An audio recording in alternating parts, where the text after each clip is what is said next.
Hello, my beautiful lovelies of the world. It's me, Queen Nightmare, and I have Chapter 8 of Love Potions class. Here we go. The exhaustion is conquering me. Draco flopped face down on the bed, throwing his luggage to the side. He was exhausted from all the traveling, riding, and walking. He just wanted to eat, sleep, and never wake up. The only thing that would wake him up is the news of it that his wedding was a few minutes and he was late. Haha. Careful, love. Don't hurt yourself or Scorpius. Harry sat down next to Draco, stroking his back gently. Draco just moaned out unhappily, stating that he is sorry, but that he wouldn't get off the bed even if the world was on fire. All right, lazy bones. I'll bring you something to eat. Please don't occupy the whole bed, I beg you. Harry chuckled, standing up off the bed. One. The shady boy chanted, flipping over on his back. He felt happy as ever. He had a caring boyfriend or fiancé now.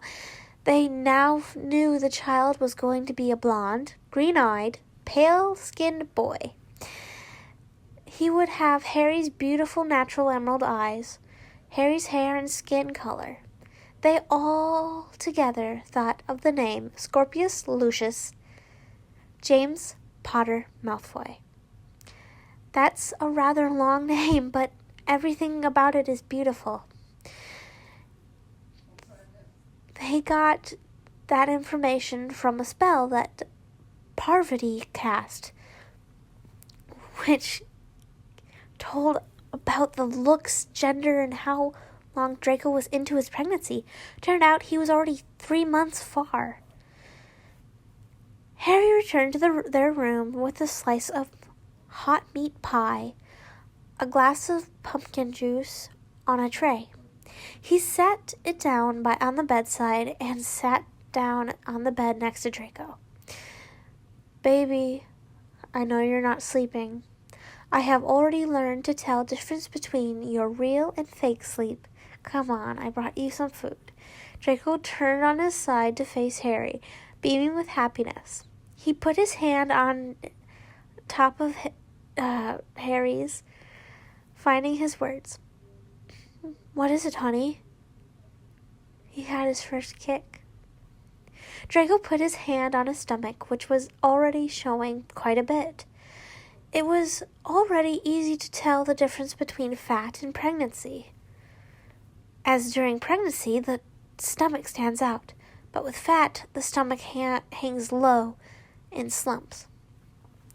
Harry smiled, bent down and kissed Draco, wrapping his arms around him. He lay down next to him, and the two just smiled. Harry put his hand on Draco's stomach, rubbing it gently. Did he kick hard? Yes, quite a kicker, that one, and pretty big as well. I'm sure you will gift this world a beautiful person to love and care for. I hope so. This is rather unusual and difficult. I don't actually know if I can make it.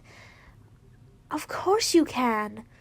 I will be here to love and support the two of you at all times. I will be with you till the end. I love you, you know that? Of course. You remind me at least 3 times a day. I love you back with all my heart, Draco.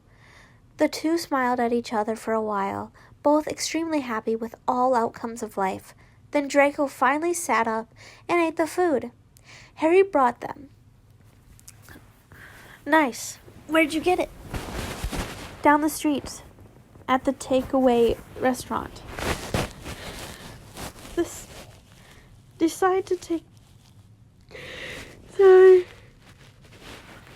I decided to take the food you like that reminds you of Hogwarts. Thanks for the care, love. No problem. By the way, when you're done, just get to bed. It's late already. I'll just go out for a few moments and be right back. You better be in bed by the time I get back. Got it? Draco nodded, mouth full of meat pie. He was so glad that Harry was there for him. He was worried about the child though, because he wasn't very protective of it. He kept flopping on his stomach, drinking coffee, kept doing things a pregnant person shouldn't do. His thoughts faded. Oh, sorry.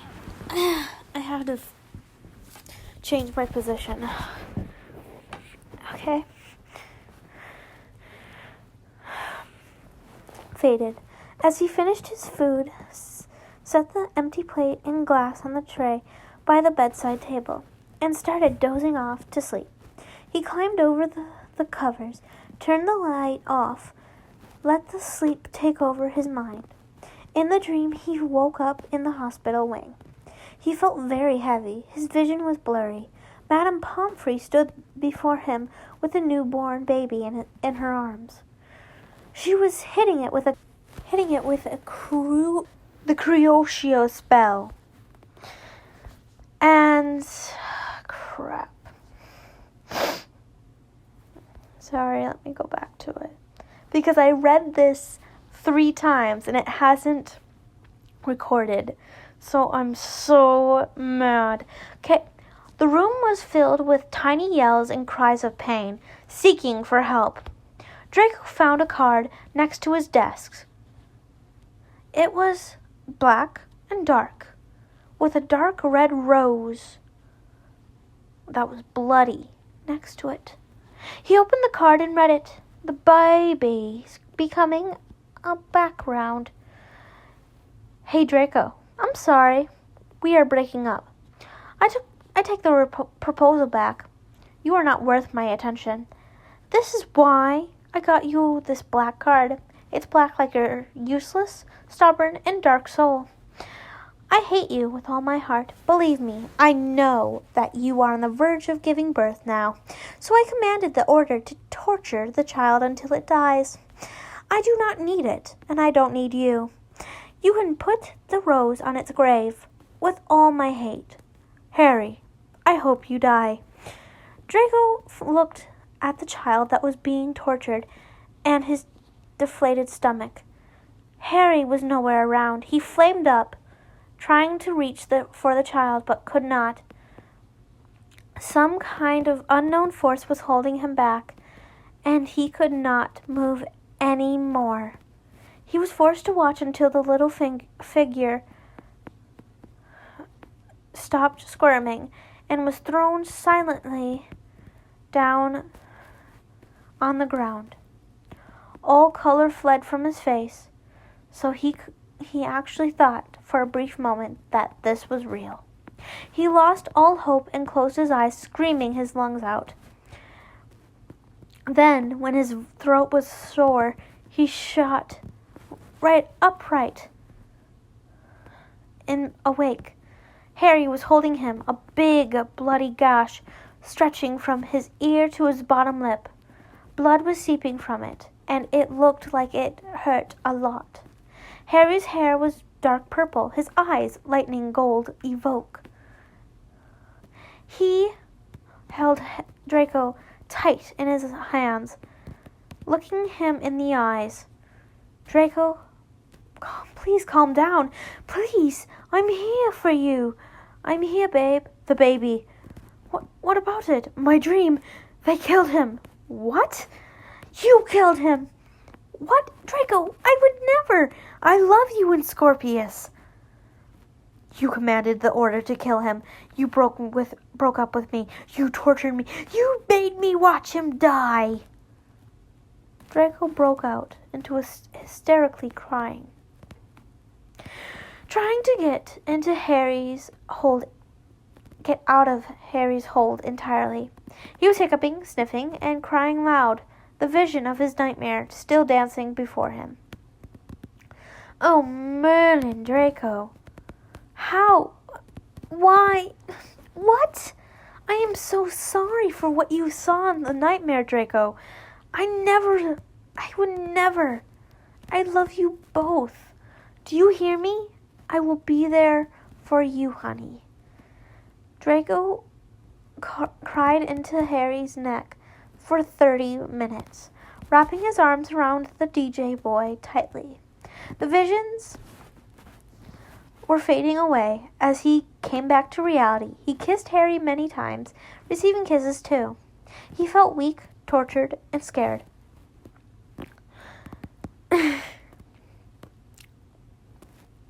He started to calm down as his cries turned into hiccups. It was then that he remembered about the gash on the other's face. What happened, Harry? Did I do that?